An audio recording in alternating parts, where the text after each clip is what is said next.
This one is a video of the 72-year-old suspected serial killer. D'Angelo already facing 13 murder counts. That number could grow. Other officers have also been investigating murders in other areas as well as kidnappings. The former police officer was arrested more than 4 decades after the string of killings took place. The great DNA relative provided for a genealogy website lit up as a partial hit. Detectives later matched D'Angelo's DNA to evidence from the murders. Now, 4 of those brutal killings happened in Orange County. We have pictures of those victims. In August of 1980, Keith and Patrice Harrington were murdered in Dana Point. In February of 1981, Manuela Ritter was killed in her Irvine home. And in May of 1986, teenager Janelle Cruz was murdered in Irvine. She was covered in blood, spilled out, and knocked out. Detectives in the county also included sexual assault, unusually brutal, with the victims often down. D'Angelo was found living in his house, approximately north of the Stalker's Lane, place across California. So back to my understanding, there's been a lot of talk about how all of this was handled, with so many different counties involved. Again, expect the answers to that very, very shortly, as I look at that news conference.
Well, thank you for joining us here today for an update on the case of Joseph James D'Angelo.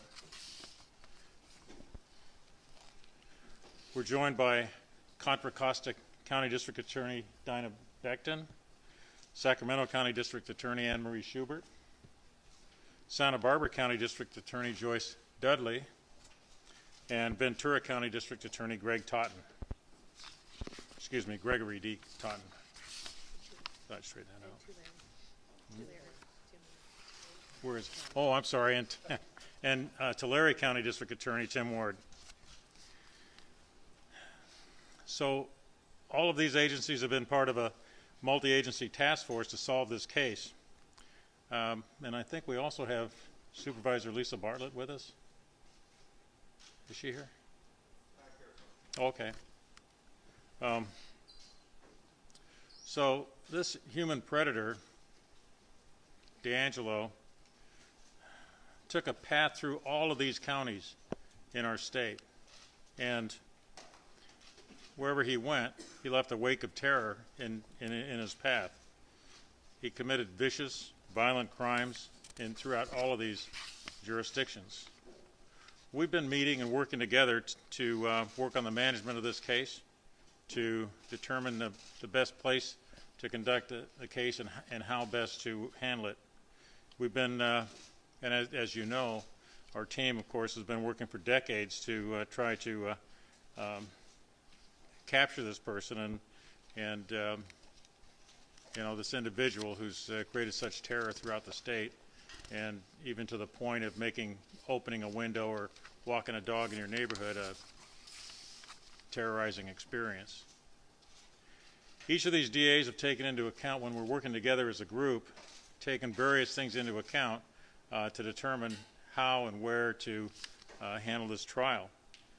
The location and complexity, the likelihood of evidence associated with the charges, where the offenses occurred, the rights of the defendant and the people, the convenience of or the hardship to the various victims and witnesses, those people who were likely to appear on the case. All of these things have factored in. So as a group, we've determined that the trial should take place in Sacramento. There was a complaint filed this morning in Sacramento, and it alleges the combination of the cases from all of our jurisdictions that are going to be filed and prosecuted, and it's 13 counts of murder with special circumstances of murder during the course of burglary, murder during the course of a rape, multiple murder, and 13 counts of kidnapping for robbery. So each of these district attorneys will speak to you, and also Lisa Bartlett will have a few words as well. So we're going to start with Greg Totten. Greg. Thank you, District Attorney Rakakis. Good morning again. I'm Greg Totten, Ventura County District Attorney. The complaint filed today in Sacramento Superior Court against Joseph James D'Angelo reflects the sheer criminal breadth, the geographic scope, and the generational impact of this very significant case. It is a case that began more than 4 decades ago and profoundly altered the lives of countless individuals across multiple jurisdictions from Southern to Northern California. The complaint alleges 13 murders with 18 rape and burglary special circumstance allegations and 6 use of a firearm allegations in connection with those murders. The complaint also alleges an additional 13 kidnapped for purposes of robbery allegations and 21 special allegations of the use of a weapon in connection with those offenses. These crimes span an 11-year period from 1975 to 1986 and took place in the 6 jurisdictions that stand before you today.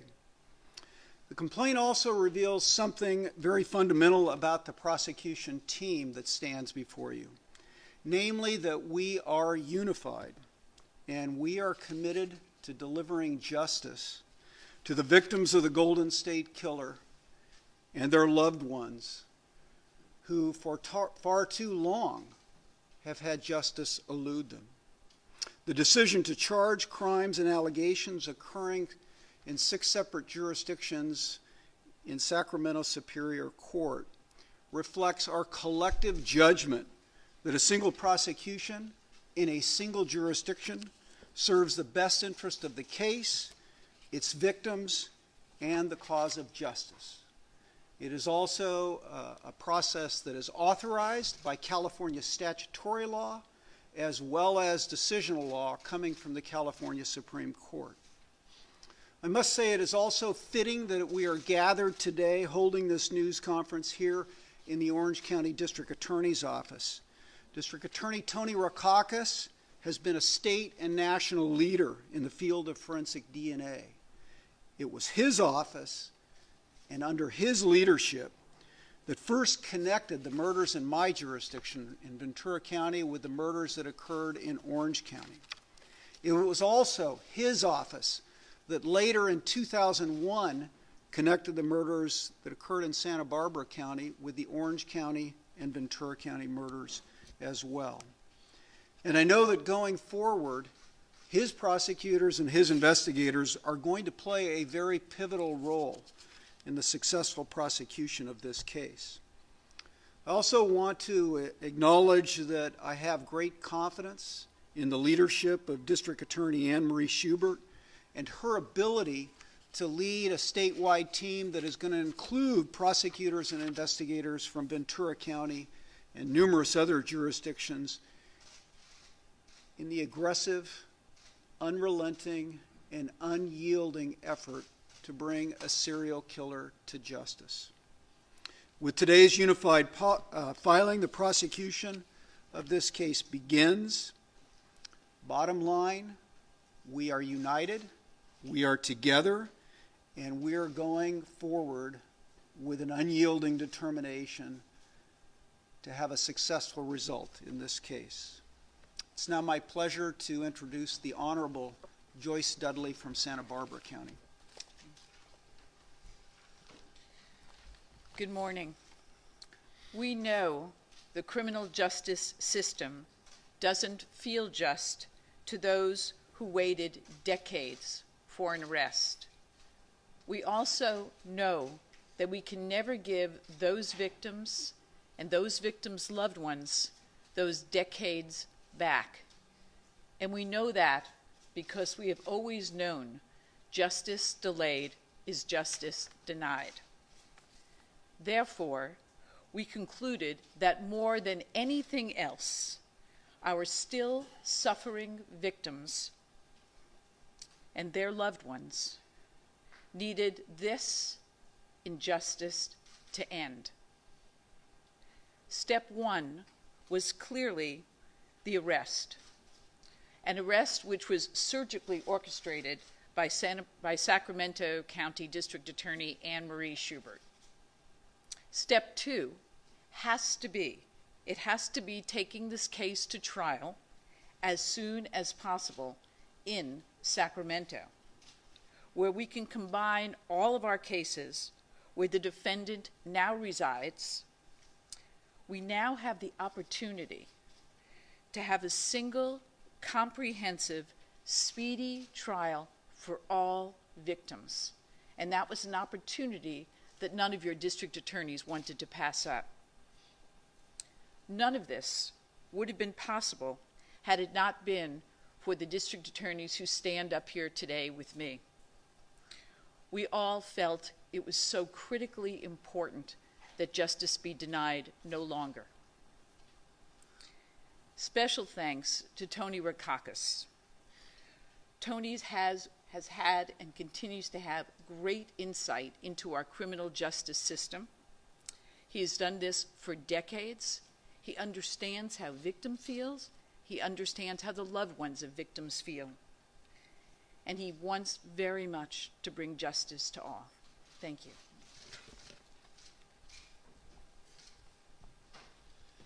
Good morning. I'm Tim Ward, Tulare County District Attorney. There's one count in the amended complaint filed this morning that reflects crimes occurring in Tulare County. I believe it's actually count one of the complaint.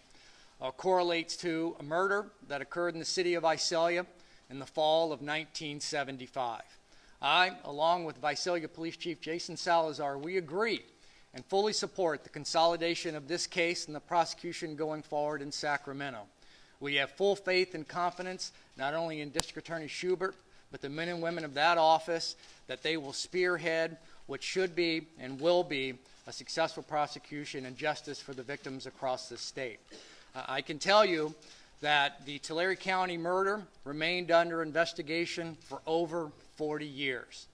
And I stand here today representing a family impacted by tragedy because of a successful and an amazing collaboration of law enforcement officers and district attorneys across this state. When I and the members of my office and law enforcement in Tulare County needed anything from Sacramento, Ventura, or Santa Barbara, those district attorneys' office and law enforcement were ready to answer the call. And certainly last but not least, to Tony Rakakis and the men and women of the Orange County District Attorney's Office. Sir, I have been humbled and will continue to be forever in your gratitude and thanks for what you and your amazing team of professionals and experts have brought to the table. We are here today as Tulare County victims in no small part, sir, than for what you have done and provided to this. Going forward, our thoughts and our prayers are now with the families impacted by these crimes across the state as we transition into what will now be the prosecution of this case. It is my distinct honor at this point in time to introduce the elected District Attorney of Contra Costa County, the Honorable Dinah Becton. Good morning. I can announce this morning that the Contra Costa County District Attorney's Office is able to charge 4 separate cases against Joseph DeAngelo for the crimes in our county. DeAngelo could face 4 life sentences plus 10 years for the alleged crimes of kidnapping during the course of robbery in Contra Costa County if he is convicted. For decades, he evaded justice and devastated communities across California. Due to the severity of these crimes, these victims often face tremendous trauma after so much time has passed. Thankfully, we can now hold someone accountable for these crimes and seek justice for our victims. Our victim advocates team remains involved with each victim, and we are offering services and helping coordinate with the state to ensure these victims get the assistance that they deserve. We thank District Attorney Anne Marie Schubert for her role in handling all of the charges statewide, which will allow for efficiency of all of our resources and hopefully swifter justice for all of our victims.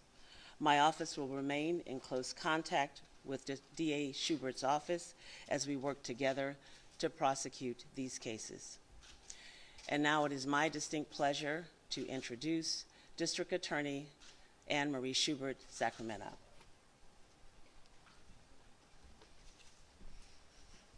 Good morning.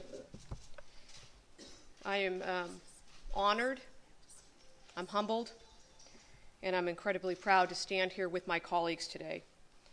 As Mr. Totten said, we stand united. We stand united, as I often call our team, which is Team Justice.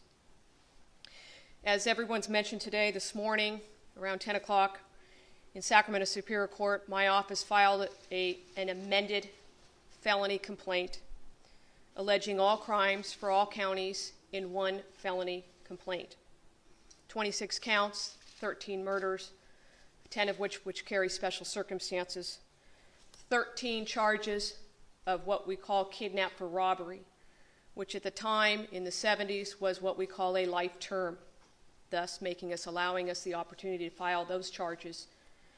9 of those 13 counts arise out of incidents, kidnap rapes in Sacramento County that occurred between 1976 and 1977.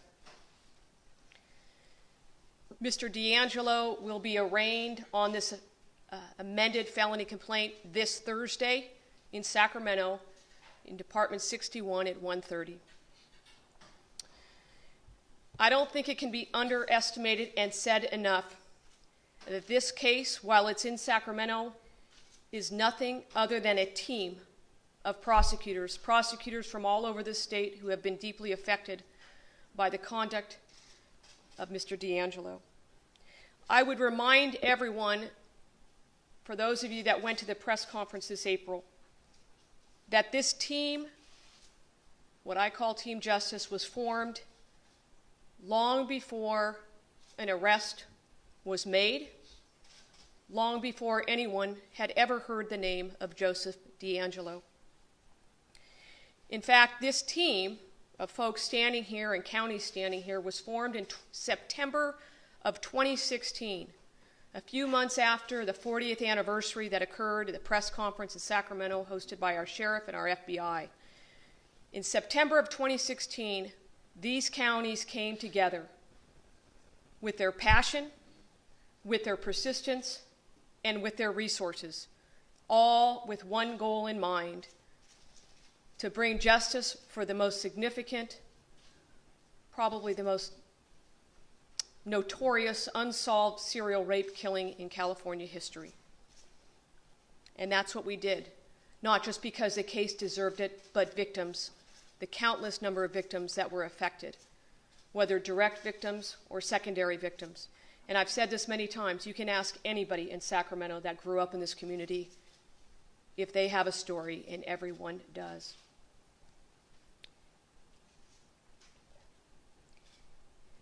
After that meeting in September of 2016, each county stepped up and we continued on with what I have often called as our journey for justice. We dedicated prosecutors, we dedicated crime lab staff, we dedicated investigators. At that time, in September of 2016, I also want to thank Mr. Rakakis, because for those folks that don't know in this room, Mr. Rakakis has a nationally known DNA unit that is second to none. They have knowledge and expertise really at one thing: finding the truth through the use of forensic DNA evidence. There is no doubt that that unit and his prosecutors and his investigators and all those folks standing here together will continue their role in this prosecution. On April 25th of this year in Sacramento, we announced the arrest of Joseph DeAngelo. There was a few things that I said at that press conference that I think need to be repeated. One, we were looking for a needle in a haystack, and we found it. And two, the answer has and always was been in Sacramento. So when somebody asks me, as the District Attorney of Sacramento County, how do you feel about this case of this magnitude coming to Sacramento, California for prosecution? My answer is very simple. It is very fitting that this journey for justice that has been sought for over 40 years ends in Sacramento. I am proud to work with the colleagues standing with us, and I look forward to ending this journey for justice. Thank you. And at this time, I reintroduce Mr. Rakakis.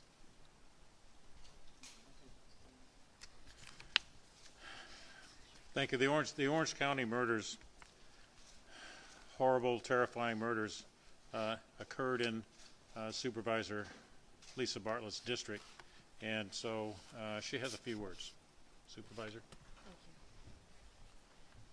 Good morning. Lisa Bartlett, Orange County Supervisor, 5th District. On August the 21st, 1980, 2 people were brutally murdered in the middle of the night. Keith and Patrice Harrington were murdered in Orange County, in my district, and in my home city of Dana Point. The Golden State Killer has terrorized the community, state, over the last couple of decades. I'm deeply appreciative of District Attorney Tony Rakakis and his office's critical role during this investigation. After decades of uncertainty, the family of victims will finally have hope and resolution for justice to be served. Thank you.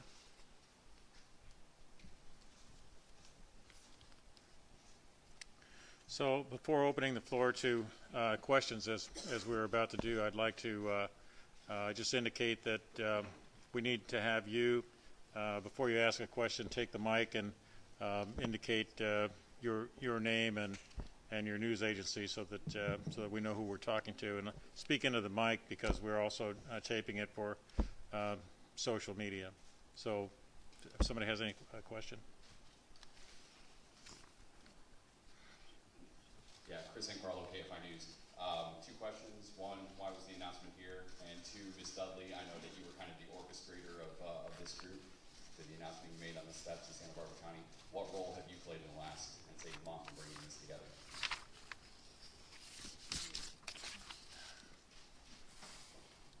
Well, why is the announcement here? This is a statewide case. Much of the criminal conduct happened in Sacramento, as you know, and so we've been doing things, and we did some meetings in Sacramento. We've done meetings in the central part of the state, Central Coast, and we're having this press conference here. And Ms. Dudley. It's exactly as Mr. Rakakis said. The first announcement was in Sacramento, and then the second meeting was on the Central Coast in the Santa Barbara County District Attorney's Office. Then we had another meeting in Los Angeles, near Ventura County, and now we're here. So we really, at all times, wanted to make sure that we were being inclusive, and the role that I played is the same role that all my colleagues have played. We have an undying quench for justice, And we want to make sure that the victims and their loved ones have that feeling of knowing that we all have done everything we can to bring this case to trial. Karen Finstrom with CBS 2 here. Do you anticipate that any additional charges or counts will be filed? The question is whether or not we anticipate any additional charges or counts, and that's really tough to say. I think that we've filed everything that we have right now that we're able to file, but we're not done with the investigation. We still have a large team working on the case, and we're still looking at evidence of things that have happened in different parts of the state, and so I can't rule out the possibility that there could be other charges filed. Hi, Craig Figner with KNX 1070 News Radio. A lot is made over DNA evidence and the care and storage of it. How much DNA evidence do you have in this case that there maybe now are better storage techniques than there were in, say, 1975 with the first Visalia killing? So my question is, will that be an issue, you think, at trial? Everything about DNA will be an issue at trial, of course. It's a major part of the evidence in our case. It's how our murder counts and other counts were put together. But we did I think that the storage was certainly fine in the sense that once we got the DNA from evidence, it was in good condition to be able to analyze. So I think we're going to be good with that, and I think we all feel confident that our DNA analysis is good, done by solid professional people, and I think we're okay. If anybody wants to add to that. Sam Marie, so just to give it anecdotal, my background before being elected was I spent the majority of my career doing forensic DNA cold cases. And I can tell you, and I'm sure every one of my colleagues up here has had a similar situation. We've prosecuted cases based on DNA that go in my county as far back as 1972. So while we expect and understand that we will have a full and vigorous defense of this case, I have every bit of faith in the forensic DNA evidence that was conducted in this case, just like any other cold case where we seek and get convictions. Vicki Vargas, NBCLA, following up on the DNA. We did a story with you, Tony, about the rapid DNA. Will that come into play in any of this, number one? Number two, there are some who kind of want to ride the coattails of this prosecution and claim there are cases that should change now because of what you're learning. So twofold, the DNA and then the case that's coming up. All right, thank you. First of all, with respect to the rapid DNA, that's a process where we can get DNA from a crime scene or an individual and analyze it in a relatively short time, within a couple of hours. And it hasn't had any part in anything that we've done in this case, and frankly, I don't expect it to. I don't really see where it might fit in. I don't think we have a need to try to use a rapid DNA analysis. On the second part of the question, I alluded to that a little bit. Basically, what you're saying is that there are other people suggesting that maybe that there are other cases that should be considered to be cases by this defendant, D'Angelo, and we're looking very carefully at any allegation to that effect to make sure that we go through any cases where that's alleged, and go through the evidence, and rule out D'Angelo as a possibility there. So so far from what we've seen, we haven't seen anything that really amounts to that, but we are working on that.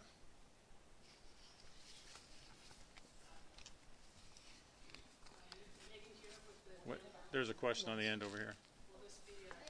But I have a question. there's somebody here first. Hi. Megan Diskin, Ventura County Star. So what is the timeline here? I know you said the investigation is still ongoing. When will this might actually go to trial? And two, have there been any discussions about seeking the death penalty? The timeline for the trial is not. I mean, the fact that the investigation is ongoing means that that we still are looking at things. We still are open to consider any additional evidence that might be out there, anything that might come in, anything that people might allege. But I don't see that as affecting the timeline for the case as far as the preliminary hearing and trial, and so we're going to be moving forward on that. And I think maybe District Attorney Schubert might be able to give us some indication as to what her thoughts are on it. I think we all have our thoughts there. I mean, we're working together as a group, and we want to move this forward as quickly as we can. This case has already has a lot of age on it, so we're trying to move forward as fast as we can. But Anne Marie? Just in terms of the timeline, I mean, let's remember Mr. D'Angelo has a right to a fair trial, and he has a right to a competent defense counsel. So we recognize that this case will not be something that goes to trial really quickly, but we also expect and hope that we move this process through efficiently, because we do have witnesses and victims that are aging, and these crimes happened many, many years ago. So I cannot give you a definitive answer. I can simply tell you that we have a robust team of people that are working on this, and we're going to try to move this case as quickly as possible. And I'll let Mr. Totten address kind of the penalty question that you asked. Yes, good morning, Megan. As most people are aware, this case is death penalty eligible. 10 of the 13 murders that are alleged carry special circumstances, which under California law qualifies this case as a death penalty eligible case. The district attorneys standing before you all have and use a very solemn process in the decision making of whether or not to seek death in any individual case, and will do so in this case. That process includes carefully looking at Mr. D'Angelo's full background, both mitigating and aggravating circumstances. We routinely also solicit input from the defense and take that into consideration. And that decision-making process is a ways away. We have a lot of work to do before we will get to the point of being able to sit down and make a decision of whether to seek death.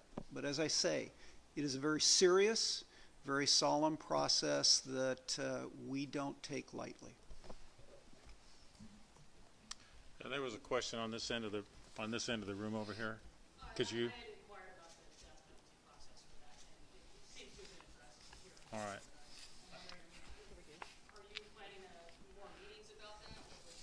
So, all right. So, wait a minute now.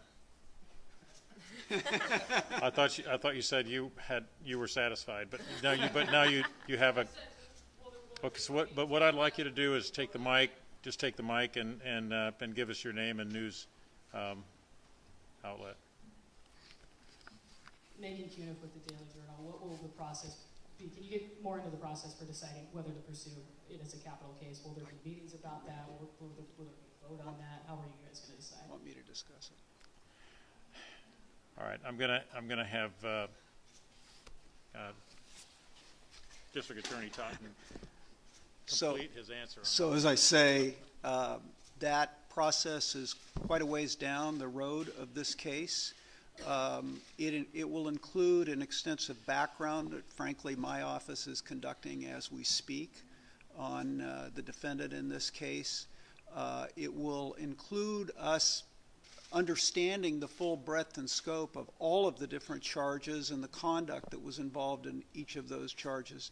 Any aggravating circumstances, the California Penal Code provides a very detailed list of aggravating and mitigating circumstances that prosecutors and ultimately juries must consider for purposes of deciding whether to impose the death penalty. And we will go through that very, very rigorous process, and as a part of it, we will invite in the defense bar to the defendant's attorneys to give us their input on the issue. When all of that is done, our expectation is that the 6 of us will sit down and have a thorough and spirited discussion of that and arrive at a consensus on what the appropriate penalty is. For us to predict what that's going to be now would be both inappropriate and premature. Hope that answers your question. I'm Sam Stanton from the Sacramento Bee. I've got a question about the new charges.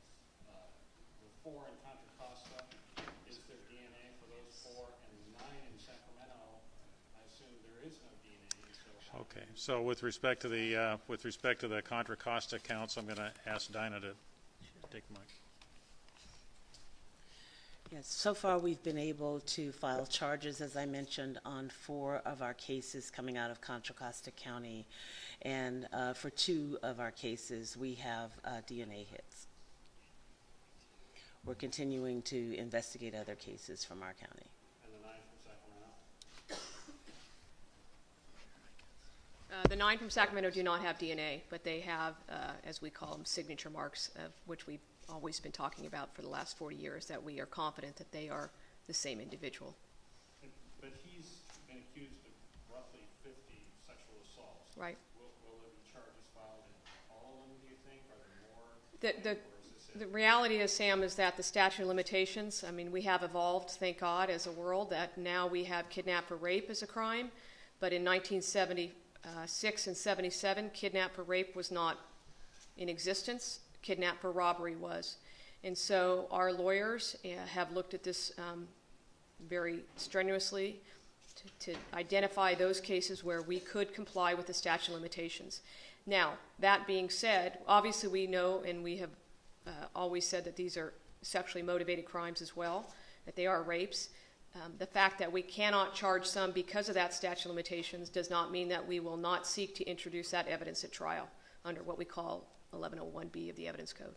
And have you contacted any of these victims to tell them that you were filing charges? I can't answer that question right now. In Contra Costa County, we've been in contact with the victims of all of our cases for which we have contact. In Santa Barbara County, I have been in touch with all of the victims, and I got a text this morning from Ms. Domingo. Her mother was one of the murder victims, and she said, "Good morning, Joyce. I continue to pray for you and the other DAs and your teams. Thank you for being in the fight on our behalf. Debbie."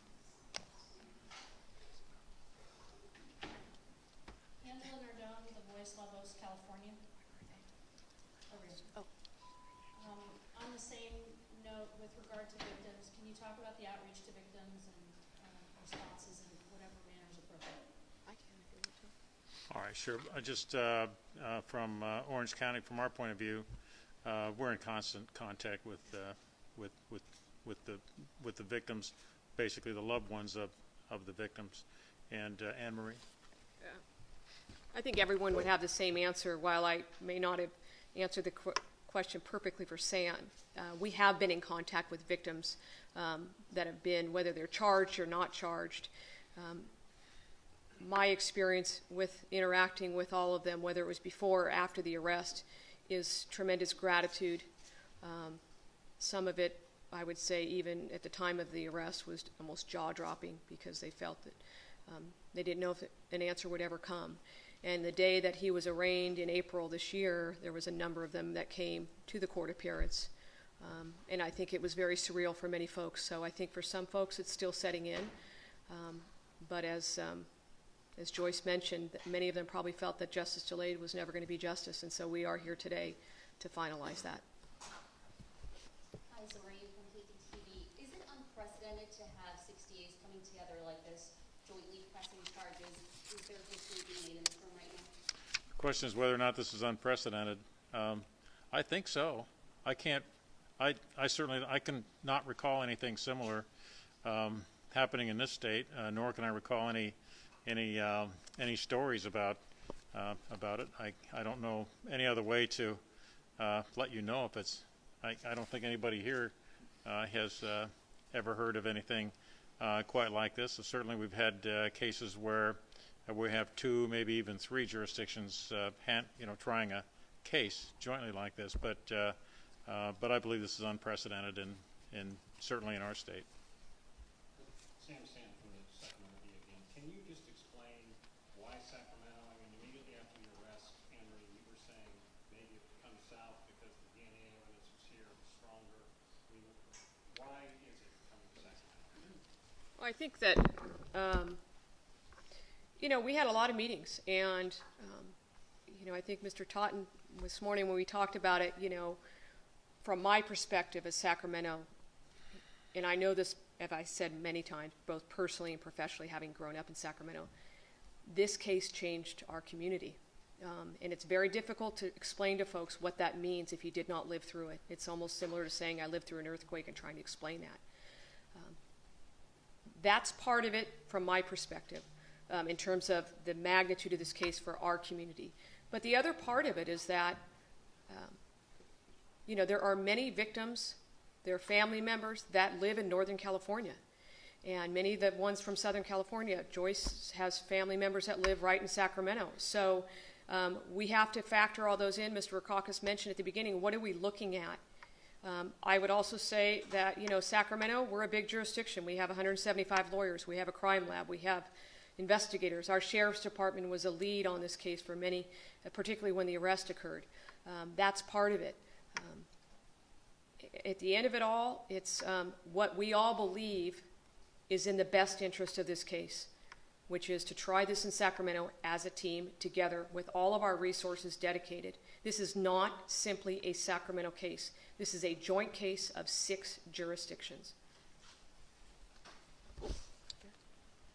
Angela Nardone again from the Voice, Lagos, California. This is for District Attorney Totten. With regard to Ventura County, in the packet included 2 victims that'll be included so far. Are there potentially others in Ventura County that you could think fall related to this particular case?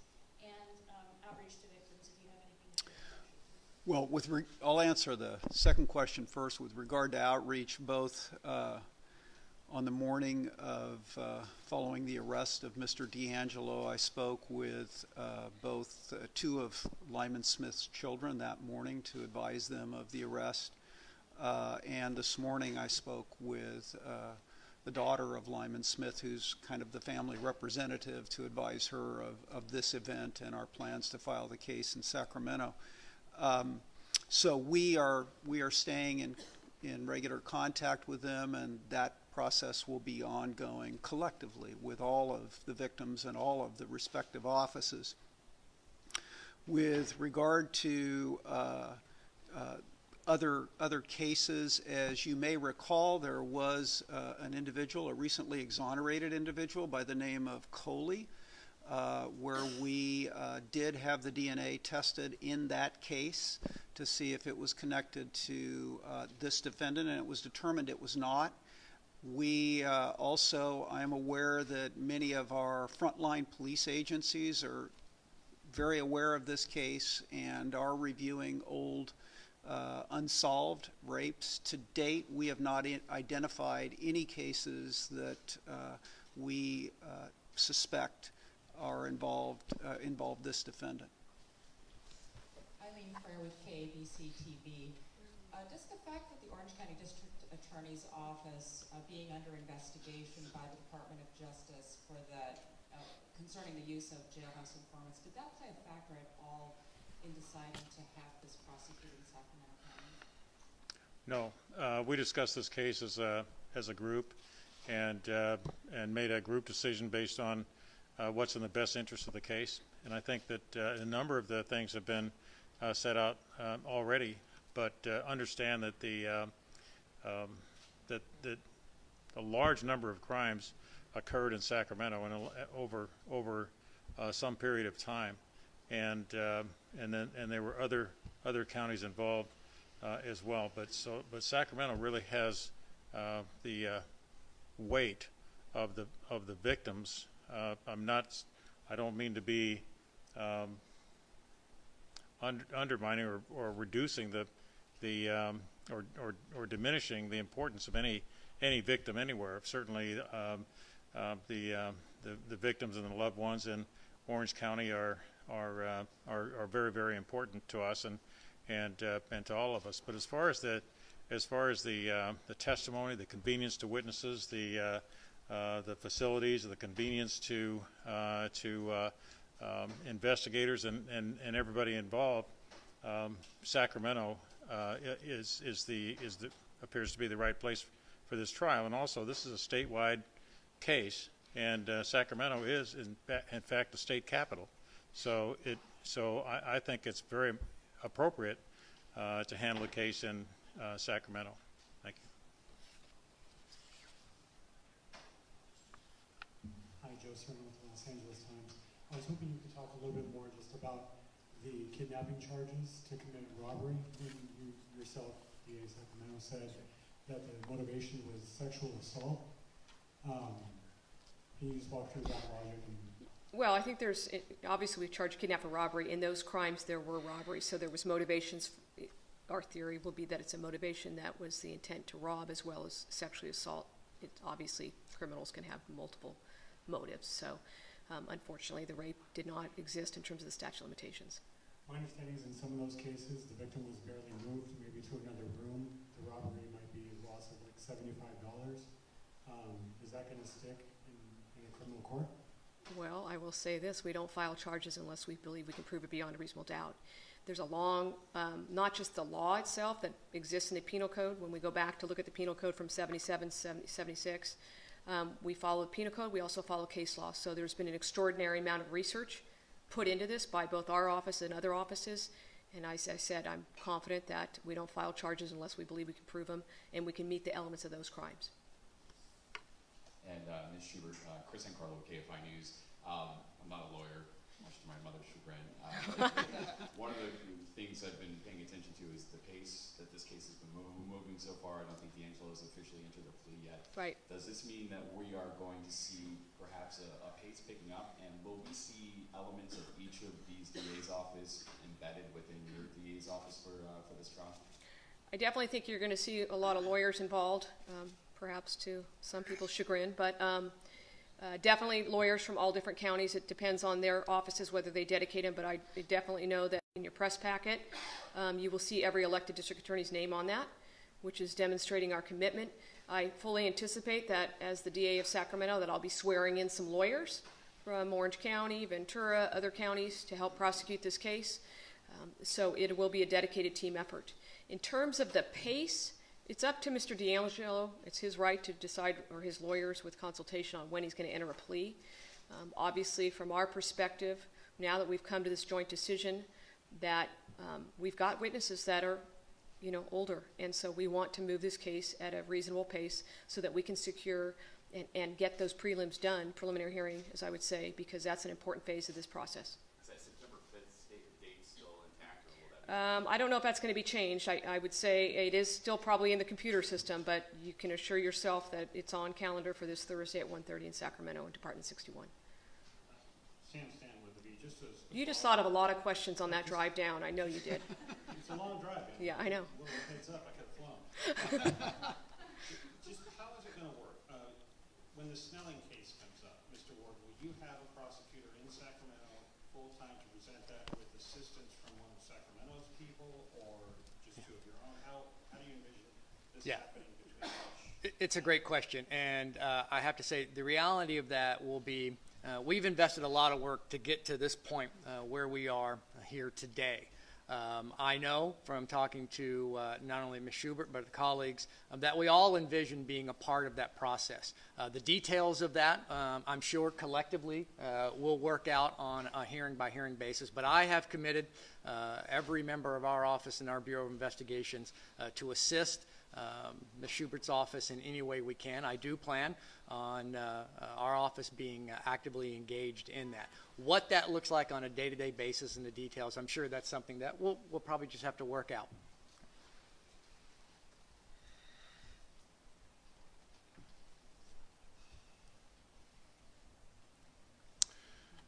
Well, ladies and gentlemen, I think that concludes our time that we have allotted for this, and I want to thank all of you for your time your attention and your very insightful questions. Thank you so much.